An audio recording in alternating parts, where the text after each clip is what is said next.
We hear a lot about the risks of technology, but is the problem technology or the narcissistic culture that technology is feeding? This is Timandra Harkness. I'm sometimes a broadcaster, a writer, journalist. I'm the author of 2 books. The new one, Technology is Not the Problem, comes out May the 23rd, 2024. And I also started the first comedy science double act in the UK, very long time ago now. In the book, you say that tech is not the problem. Obviously, that's the title. But you start out delineating the problems of tech. Can you explain why you chose to do that?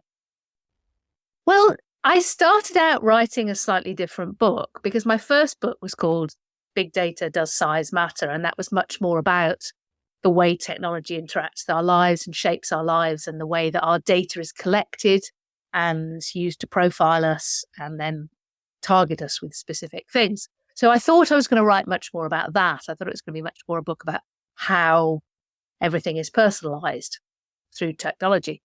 But the more I looked at it, the more I thought, actually, I'm now asking a different question. I'm now asking, why is everything personalized? Because we don't have to have the technology that we have. So there's obviously something about us and the society we live in that means that a technology that gathers data about us and then personalizes things to us is the technology that fits how we live today. So it's not that I think there are no problems with technology, and I particularly think that there are issues which maybe we can talk about with privacy, but also with kind of reduction of agency. But I decided that we're maybe too obsessed with looking at the technology as if the technology has agency and that the technology is causing us to have the problems. And I thought, well, but that's kind of itself part of the problem, because that reduces our sense of our own agency and says, oh, there's this thing over there, which is the technology, which is causing our lives to be this way.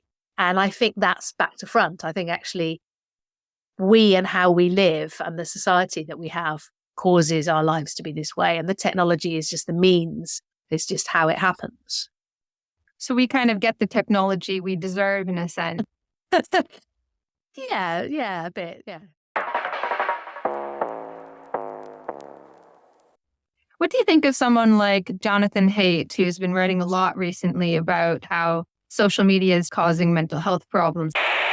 When we're talking about the teen mental health crisis, we can get out of it in a year or 2. The reason why 5th graders now are getting smartphones is because all the other 5th graders are getting them. The reason why my students can't quit Instagram and TikTok, even though they know it's wasting their time and making them anxious, is because everyone else is on it. So they have to be on it. These are all collective action problems. And the way you deal with a collective action problem is with collective action. If we just have 4 clear norms, we can solve this. First norm, no smartphone till high school. 2, no social media till 16. This one is going to be a little harder to get as a norm. But if most of us parents would say, you're not getting until 16, they can't say, but I'm the only one, I'm excluded. They have to say, half the kids have it, but half don't. And then you say, well, you're going to be in the half that don't. And before you know it, it'll be a lot more than half that don't. The third norm, phone-free schools. This is a must. And this one we can do this year. The fourth norm is more independence, free play, and responsibility in the real world.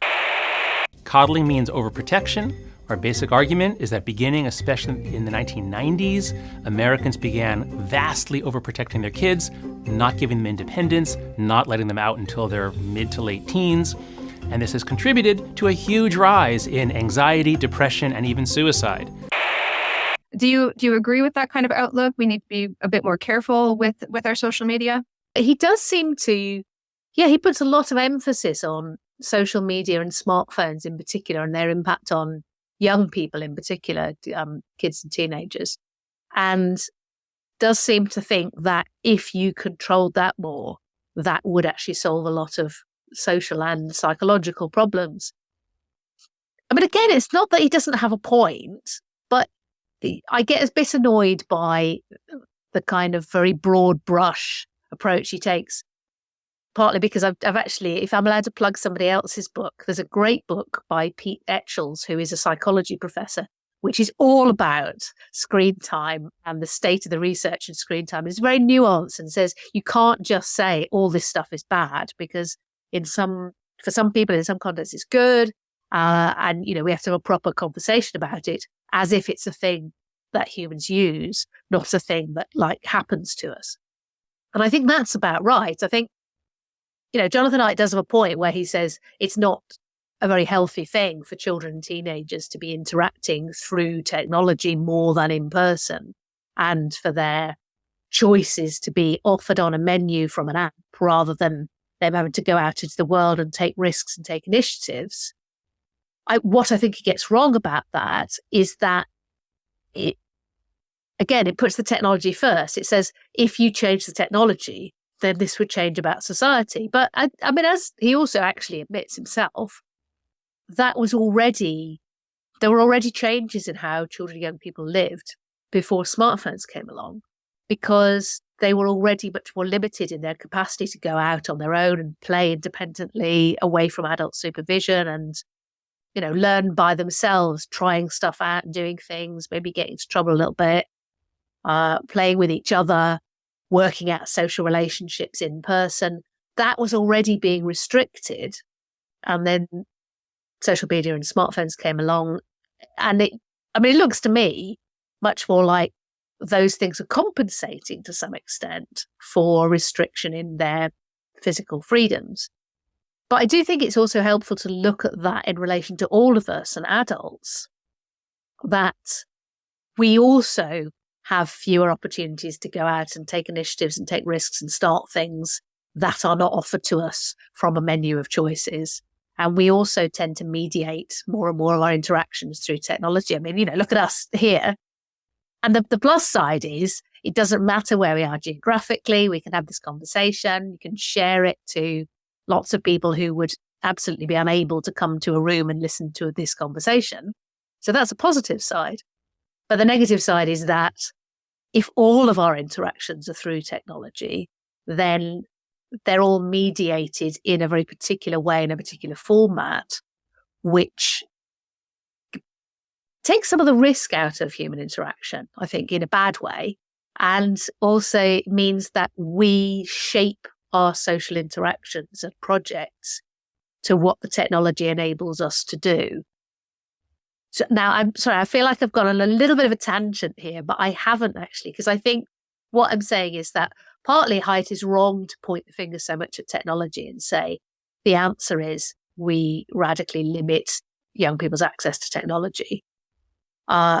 And I think that's the wrong approach, because it's putting the technology first as if the technology has the agency instead of us having the agency.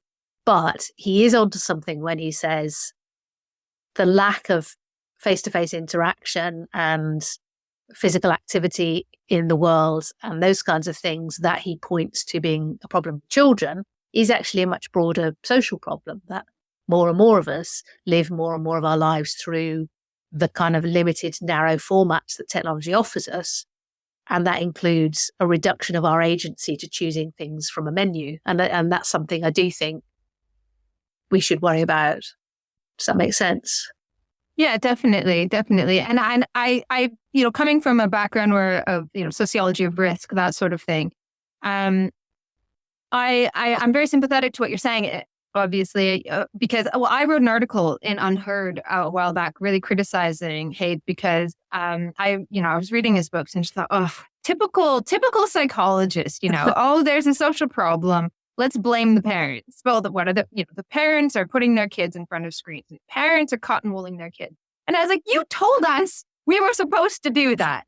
You told us that if they had bad negative experiences, that this is going to damage them. Haidt himself wrote a book on happiness. I've written a book about criticizing the politics of happiness, all of this stuff. And it was like, oh, now the parents are doing this. As a parent, you can't do anything right. You're wrong whatever you do.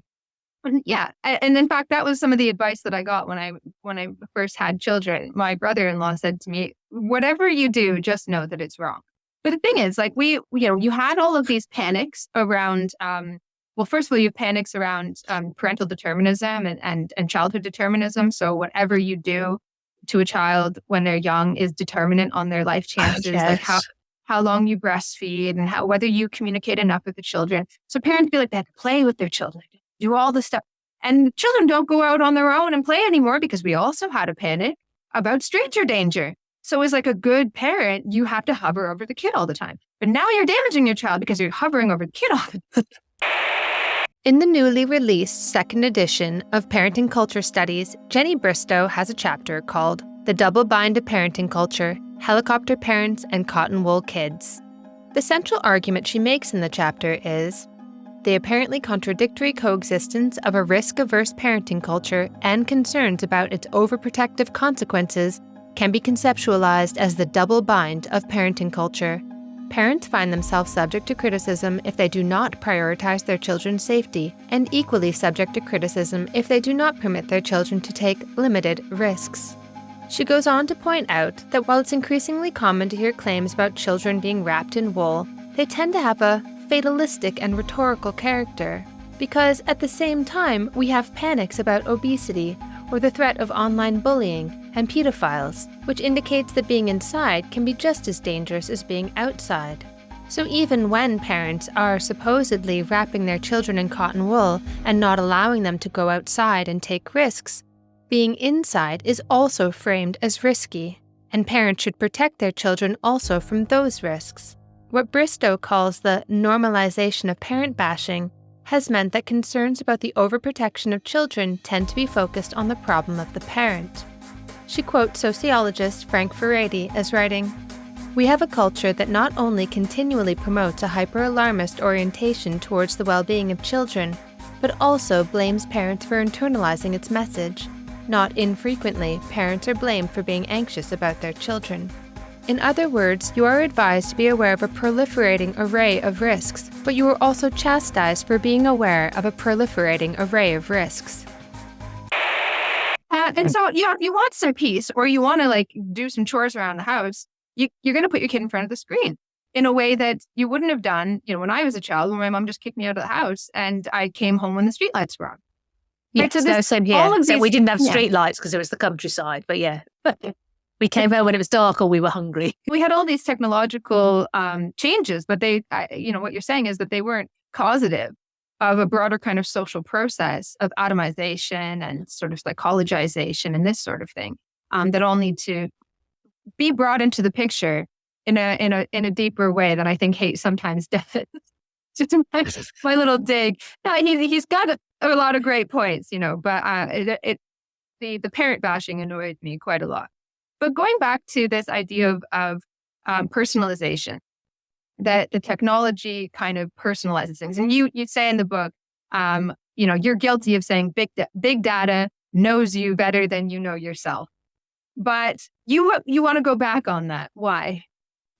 Well, even when I said it, it was a kind of rhetorical flourish because my first book was called Big Data Does Size Matter. So it was a bit like, you have to read this book because it's basically big data knows you and how well do you know it. But even in that book, I was saying, but it doesn't actually know you because all it is an algorithm gathering data and conducting probabilistic calculations that compare you with others.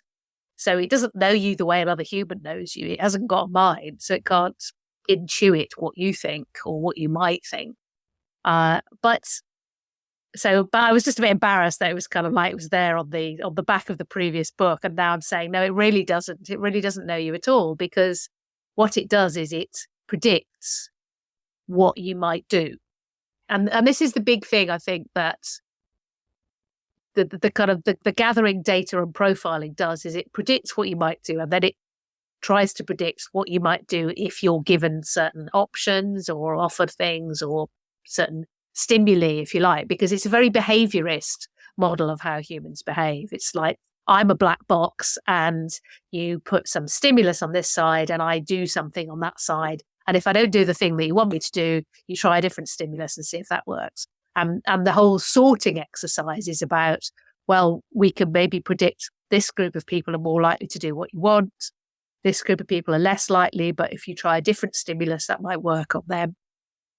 And that's the whole very reductive psychological model of humans that the whole system works on. And I think part of but there is this illusion that it really does know you and that it knows you better than your friends and family because it observes what you do, and especially it observes what you do when you think you're on your own. And that's the part of it that we tend to hate. And we say, no, this is creepy and intrusive. And I was just having a conversation with my friend and now this advert pops up and they're spying on me everywhere. And I think it's right to push back against that creepiness. But what I found really interesting when I started looking into it was that there is genuinely a bit of us that really likes it, because we all have this very strong drive at the moment to be recognized and seen as who we really are. That's a really, I mean, probably there's always been some of that in human beings, but at the moment, our whole society is kind of organized around that the most important thing is that you are recognized for who you really are, for your authentic self, and that you should be able to express your authentic self. So if someone comes along and says, oh, I've got an algorithm and it's just been observing what you do on your smartphone, and it really knows you and it can see that you like particularly sophisticated books or really interesting niche new bands.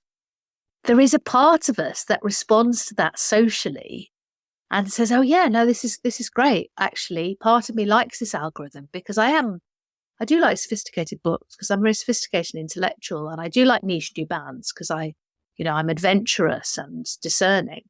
And that is why we are receptive, even to personalized adverts.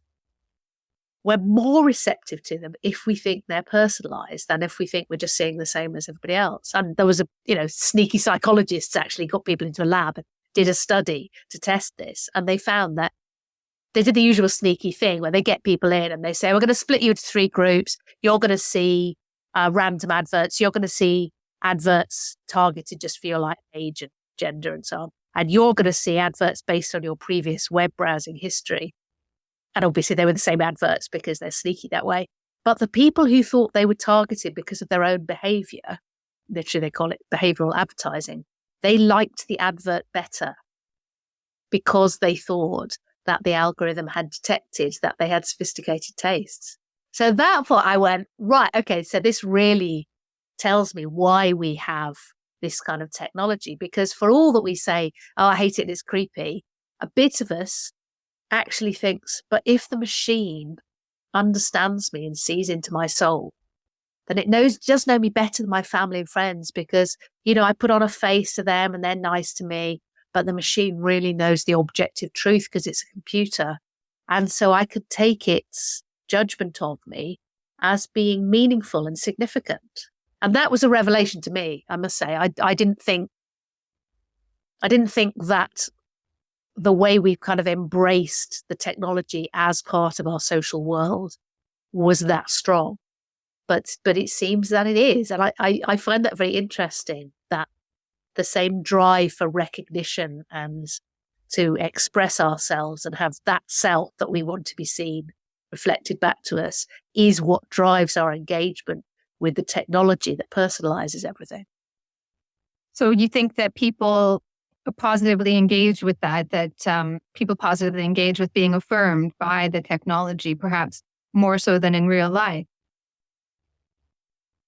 In a way, I'm talking about more so, but it's obviously it's much easier with the technology because it's designed to be targeted directly at you, and because the way we interact with technology tends to be very individualistic now.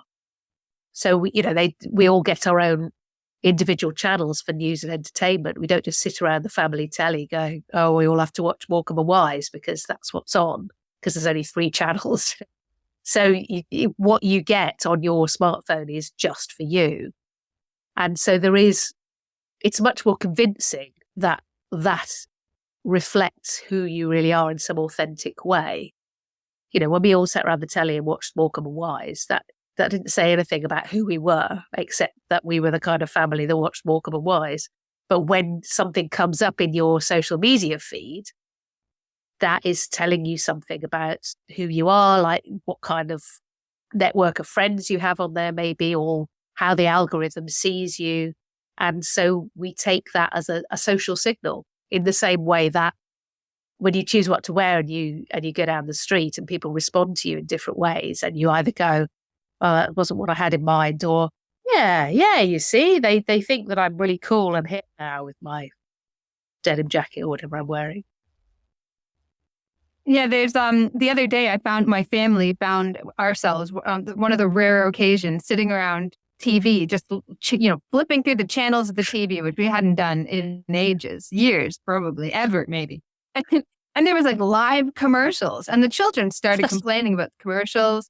But what was funny is that we started watching just something utterly random, and we all started kind of commenting on the random show, and it was like some singing competition, and my husband and I were talking about how we had no idea who the famous people were. We're like, why do they have all these random people? But it's just because we're old now. We don't know who the people are. And it was this wonderful social experience. Even the ad, I enjoyed watching the ad because they were for everybody. I felt like I was part of something. And I feel like that's gone now a little bit. You're just saying that. I was just thinking someone's going to produce an app that recreates the experience of just getting what they call linear broadcasting, where it's the same for everyone. But you're right. Yeah. But it's a couple of interesting things in that. See, what is that? You kind of go, oh yeah, it's actually quite nice that this is just what we've happened upon, and we didn't choose it, but we're getting something we wouldn't normally get. But the other thing is that when you don't know who people are, and I get that all the time now, I never know who anybody is, but it's not just because we're old. It's because whereas when we were kids, and used to watch Top of the Pops on the telly, everybody watched that. Everybody knew who was in the top 100 or the top 40 or whatever, because it was the same for everybody, and everybody would watch Top of the Pops or listen to the charts. It was the same charts. And so we had much more of a shared cultural reference point. Now, there are charts, but there are different charts, and the charts for different genres are much more important.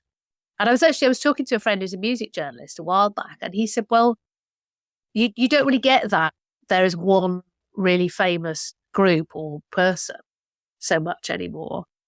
What you do get is people who are huge within their genre or their niche. And everyone who's interested in that kind of music knows who that person is, and they're huge. And everyone who doesn't like that kind of music has no clue who that person is. And they can have a huge following because their music will go out online or go out targeted to those people who like that kind of music. And the rest of us can be oblivious. And I'm sure there are exceptions to that. I guess everyone probably knows who Taylor Swift is.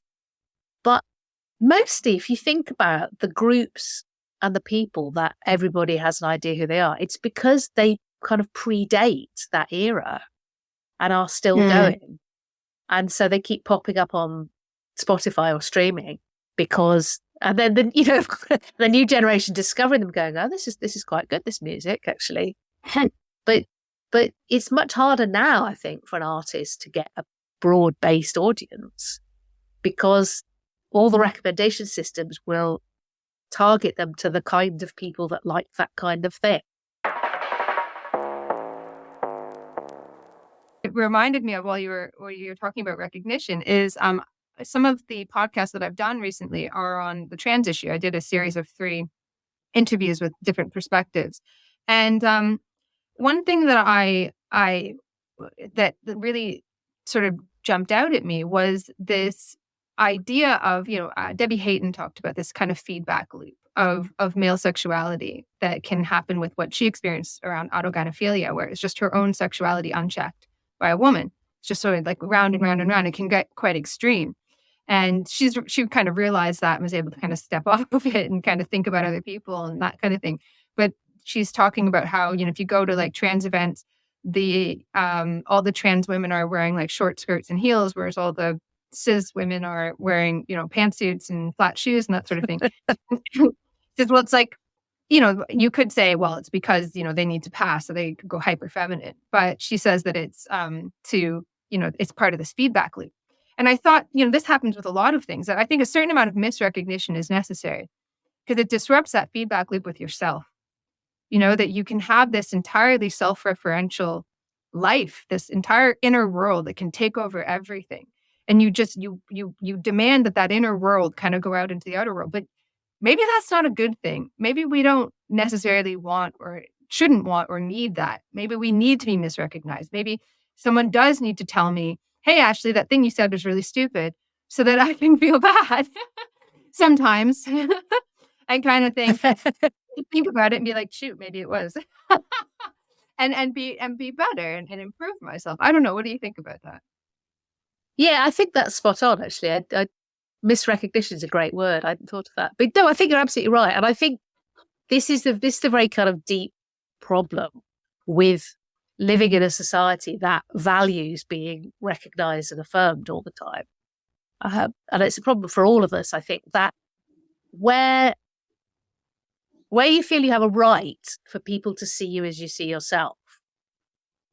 And, that emerges in all sorts of different forms. I think, the trans issue is one of them, but definitely not the only one. That the idea that if people don't see you the way you see yourself, then you're somehow unpersoned and you don't really exist socially is a very corrosive idea. Because, yes, it's absolutely true that we are social creatures and we do need to be recognized. We need to be part of the social world. But it's also true that part of what makes that valuable is that friction between how you see yourself and how other people see you. And it's about I think I look really cool in my denim jacket and people go, you look ridiculous. And I'm like, oh, that wasn't the effect I had in mind. All right, maybe I'll try something out. But in other things, much more importantly, so on the one hand, you get, people who feel they shouldn't be criticized because it's very hurtful to them to get criticism. And then they're never going to improve and they're never going to have their ideas challenged if they feel that having their ideas challenged is an assault on their identity. And therefore, they react very strongly. And that's, interestingly, I think that's a big part of why social media disagreements get very heated, because part of being on social media is about building your identity. And part of your identity is, these are my opinions, and they mark me as belonging to this tribe and this identity.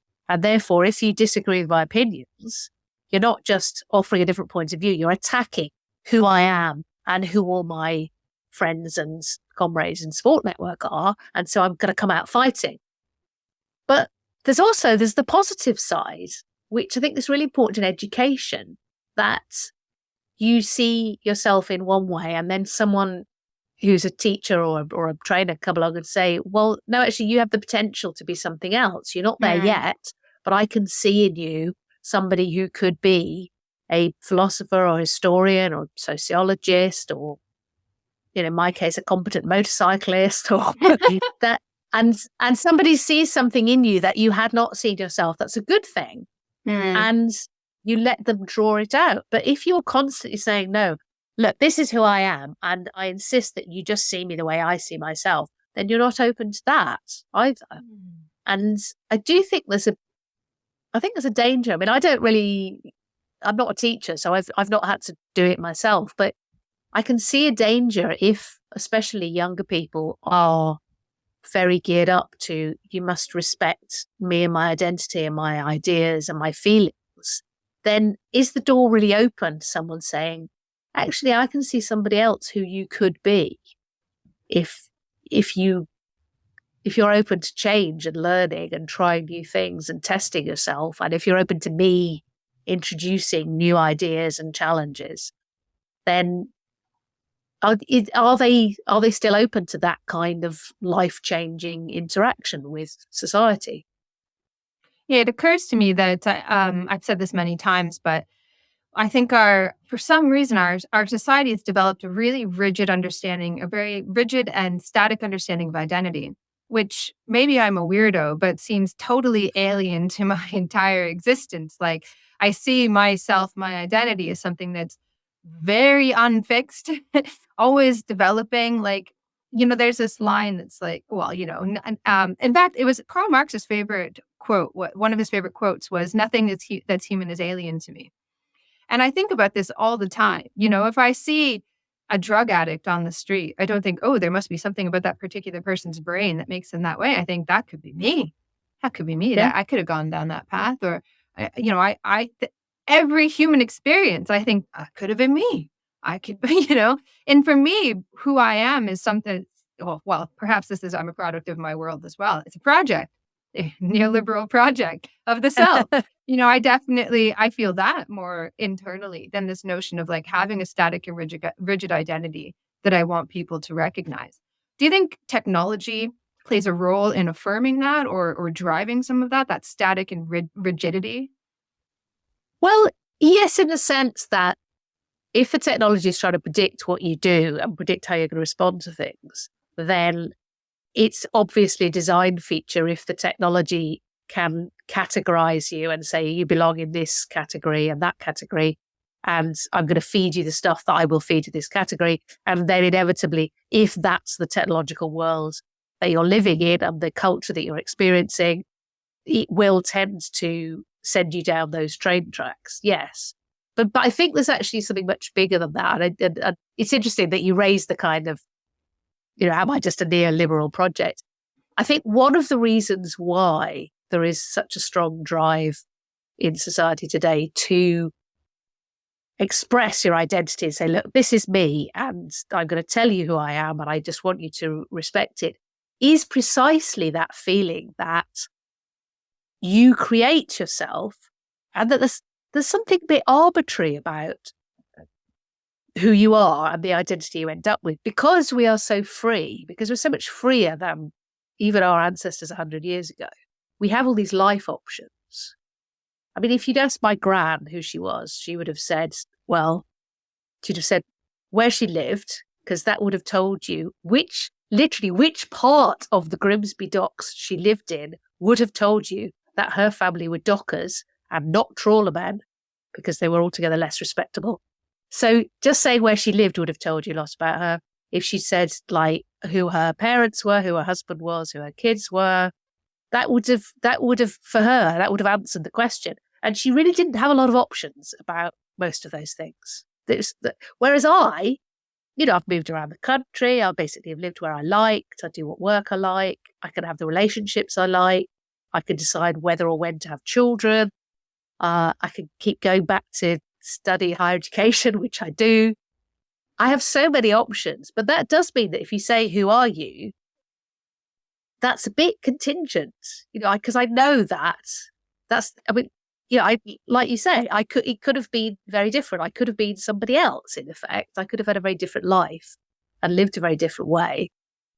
And because I know that, I actually have to explicitly express who I am, because I can't take it for granted. And so there's a bit of, and I always feel a bit ambivalent about this, because I think it's great that we have all these freedoms. I think it's a wonderful social advance that we're not constrained to mostly doing what our parents and grandparents did. But that does mean we're kind of unrooted. And that's, we were talking about the mass society moving into the personalized society. That is part of that when we were part of a mass, we had less freedom to go off and make our own way and to create ourselves as individuals. But we did kind of know where we were and who we were because we shared this mass experience. Now we have this personalized world, and we personalize it to some extent by choosing who we want to be and how we want to live. But there is always that sense of, but I could have been somebody else, so I better keep affirming who I think I am. Otherwise, maybe I just stop existing in a social sense. And, because we are social creatures, I think social existence is a very real and important thing. So I think in that sense, you are kind of typical. And the kind of fluidity of identity is the flip side of the feeling the need to constantly say, well, look, this is who I am. This is who I am. And reflect it back to me so I know that you know who I am, because then I know who I am. Yeah, that's so interesting, because one of the things that I often say is, this is a typical millennial narcissism, me. But one of the things that I often say is that a world that produces all of these freedoms also produces a desire to defer responsibility for making choices, taking responsibility for that freedom. So it's interesting that a lot of these movements that allow us or demand a certain amount of freedom and choice that we never would have had do so in the language of nature. They say, I was born this way. It's an essence. It's something internal and unchanging. And I wonder if this is the world that we live in. All that is solid melts into air. There's nothing firm. There's no identity I can just reach for. And I'm sort of channeling Marshall Berman when I say that, not the communist manifesto. Yeah, absolutely. All That is Solid Melt into Air, The Experience of Modernity by Marshall Berman. Published in 1982. Page 15. There is a mode of vital experience of space and time, of the self and others, of life's possibilities and perils, that is shared by men and women all over the world today. I will call this body of experience modernity. To be modern is to find ourselves in an environment that promises us adventure, power, joy, growth, transformation of ourselves and the world, and at the same time, that threatens to destroy everything we have, everything we know, everything we are. Modern environments and experiences cut across all boundaries of geography and ethnicity, of class and nationality, of religion and ideology. In this sense, modernity can be said to unite all mankind. But it is a paradoxical unity, a unity of disunity. It pours us all into a maelstrom of perpetual disintegration and renewal, of struggle and contradiction, of ambiguity and anguish. To be modern is to be part of a universe in which, as Marx said, all that is solid melts into air. People who find themselves in the midst of this maelstrom are apt to feel that they are the first ones, and maybe the only ones, to be going through it. This feeling has engendered numerous nostalgic myths of pre-modern Paradise Lost. In fact, however, great and ever-increasing numbers of people have been going through it for close to 500 years. And this is modernity. This is, everything is melting away, and so we're looking for some kind of anchor. Yes, everything is melting, and I'm adrift, but I need to anchor myself to something.